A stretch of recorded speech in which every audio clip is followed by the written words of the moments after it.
Hello friends, welcome to my YouTube channel. इस video में आपका स्वागत है। इस वीडियो में हम बात करेंगे फंडेड फंड्स में जो कंसिस्टेंसी रूल होता है उसके बारे में। बहुत सी वीडियो में आपको कंसिस्टेंसी रूल के बारे में बताया गया है, लेकिन इतना क्लियर तरीके से नहीं बताया गया है जितना क्लियर तरीके से मैं आपको बताने जा रहा हूँ।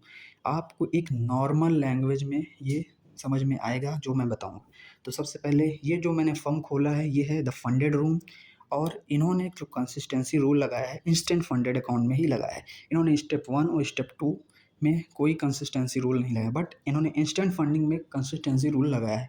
कंसिस्टेंसी रूल लगाने का एक ही मतलब होता है कि आप कोई गैम्बलिंग टाइप ना करें। जैसे बहुत लोग होते हैं जो बाई कर लेते हैं 2 अकाउंट, और एक में बाइंग साइड ट्रेड कर लेंगे, एक में सेल साइड ट्रेड मार देंगे, और जिस तरफ चल गया समझ लिए वो हो गया प्रॉफिट।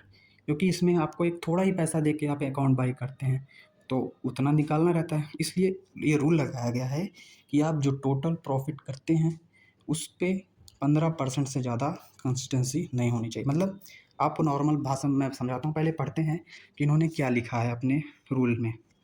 तो गाइस इन्होंने लिखा है कि नो सिंगल ट्रेड और single trading days profit can exceed 15% of your total accumulated profits, whichever is higher your best profitable day और your best profitable trades is measured against your total P&L. This ensures steady consistent trading rather than gambling behaviour. मतलब ये एक normal language में है कि अगर आप कोई प्रॉफिट अपने अकाउंट में कर रहे हैं, मान लीजिए आप 10 दिन ट्रेड करें, वो आपने 10 दिनों में $1000 बना लिया। मिनिमम मैं बता रहा हूँ $1000, मान लीजिए 500 अगर कर रहे हैं तो आप बहुत मतलब बहुत कठिन है आपके लिए 500 करना। मान के चलिए आपको किसी भी अकाउंट में अगर ले रहे हैं कंसिस्टेंसी रूल या इंस्टेंट फंडेड वाला जो, तो आपको $1000 तो मिनिमम करना है, मतलब प्रॉफिट करना ही पड़ेगा। तो मान लीजिए आपने 10 दिन में $1000 का प्रॉफिट किया, तो उस रूल के अकॉर्डिंग आपको किसी सिंगल डे में या किसी सिंगल ट्रेड, मतलब आपको 10 दिन में किसी ऐसा दिन नहीं होना चाहिए जिसमें आपका प्रॉफिट 15% से ज़्यादा हो। मतलब $1000 का 15%, $1000 का 15% होता है $150। मतलब किसी सिंगल डे में $150 से ज़्यादा का प्रॉफिट नहीं होना चाहिए। साथ ही किसी एक सिंगल ट्रेड में $150 का प्रॉफिट नहीं होना चाहिए। ये भी है, ये ही एक चीज़ है जो नहीं समझ में आती किसी को। लोगों को लगता है कि मैं आज 150 बना लिया तो मेरा कंसिस्टेंसी रूल ठीक है। बट अगर आपने आज 150 बनाया ठीक है, बट किसी ट्रेड में आपने 150 से ज़्यादा बनाया है, 200 बनाया है, तो वो 200 कंसीडर किया जाएगा आपका कैलकुलेट करने के लिए, ना कि 150। मान लीजिए आपने आज ट्रेड किया, पहली ट्रेड में $100 लॉस ले लिया, लेकिन अगली ट्रेड में आपने $250 प्रॉफिट किया और आपने सोचा मेरा 150 डन हो गया। बट नहीं, अब आपका जो कंसिस्टेंसी रूल कैलकुलेट होगा वो 250 के अकॉर्डिंग कैलकुलेट होगा। आपको अब $250 के अकॉर्डिंग 15% से बनाना पड़ेगा। मतलब $250 अगर आपने एक ट्रेड में प्रॉफिट कर लिया है तो आपको मिनिमम प्रॉफिट कंसिस्टेंसी को 15% से नीचे लाने के लिए मिनिमम प्रॉफिट करना पड़ेगा। आपको 1700 प्रॉफिट करना पड़ेगा, मतलब 700 ज़्यादा करना पड़ेगा, तभी आप पे आउट ले पाएंगे। अब वो आप 10 दिन से नहीं, आप चाहे 15 दिन लीजिए, लेकिन आपको 1700 ही अब प्रॉफिट करना पड़ेगा, क्योंकि आपने सिंगल ट्रेड में ही 250 बना लिया है। तो यही इस रूल का है मेन, जो समझ में चाहिए। मतलब अगर आपको 7 दिन, जैसे इसमें 7 दिन पे पे आउट लेना है, तो आपको अगर 7 दिन में पे आउट लेना है, पहली बात तो ये नामुमकिन होता है क्योंकि कंसिस्टेंसी रूल बहुत हार्ड है।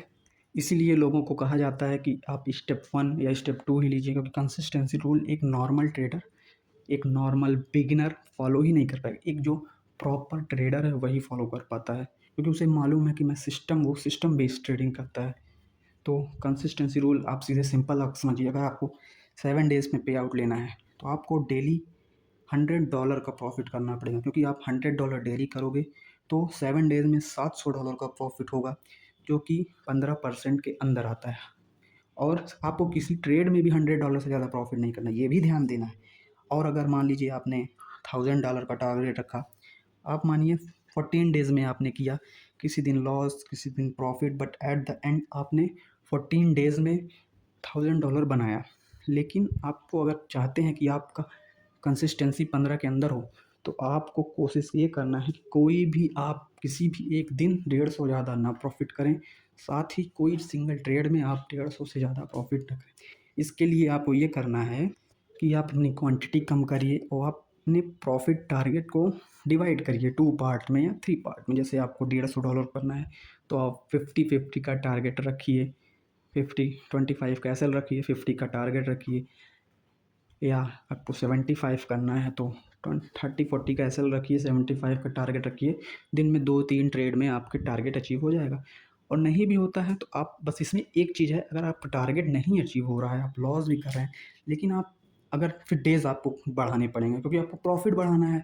कंसिस्टेंसी में आने के लिए आपको प्रॉफिट बढ़ाना है, सीधी सिंपल। अगर आपने 150 जैसे फॉलो कर लिया, किसी दिन आप 150 बनाए, बाकी दिन आपने कम बनाया, लेकिन एट द एंड आप पे आउट तभी ले पाएंगे जब कंसिस्टेंसी 15 के अंदर है। तो आपको बस डे आगे बढ़ाना। आप 50-50 करके भी आगे बढ़ गए तो आप एट देन 20 डेज़ में तो आप पे आउट लेने के लिए एलिजिबल हो जाएंगे। तो ठीक है। सो गाइस, आपको ये वीडियो पसंद आया हो तो वीडियो को लाइक करिए, चैनल को सब्सक्राइब करिए, वीडियो शेयर करिए। एंड अगर आप द फंडेड रूम में ट्रेड करना चाहते हैं तो लिंक डिस्क्रिप्शन में दिया, मेरे लिंक से आप डाउनलोड करिए एंड आप ट्रेडिंग करिए। फंडेड अकाउंट में ट्रेड करना थोड़ा बेहतर है अगर आप बिगिनर हैं। बहुत लोग कहते हैं कि बिगिनर ट्रेडर फंडेड में करेगा तो लॉस ही करेगा, बट आप करिए क्योंकि आपके पास एक लो लेवल है। आप छोटा अमाउंट दे के बाई करते हैं बड़ा मतलब बड़ा कैपिटल। बस आपको फॉलो करना है रिस्क। आप रिस्क अपने पैसे से नहीं सीख सकते। बहुत ट्रेड किए हैं लोग, अपने पैसा लोगों ने गंवाया है उसके बाद, लेकिन गंवाने की लिमिट हो ही नहीं सकती। यहाँ पे आपके पास रूल होता है, बस रूल को फॉलो करना पड़ेगा आपको। आप अपने रिटेल अकाउंट से फॉलो करेंगे रूल, नहीं कर पाएंगे क्योंकि आपको लगेगा मेरा पैसा जा रहा है, वो चला जाएगा। तो thank you guys, please like the video, share the video and subscribe the channel for more. अगर आपको किसी और जानकारी चाहिए आप कमेंट करिए। इस वीडियो अगले वीडियो में आपको मैं ज़रूर बताऊँगा। Thank you.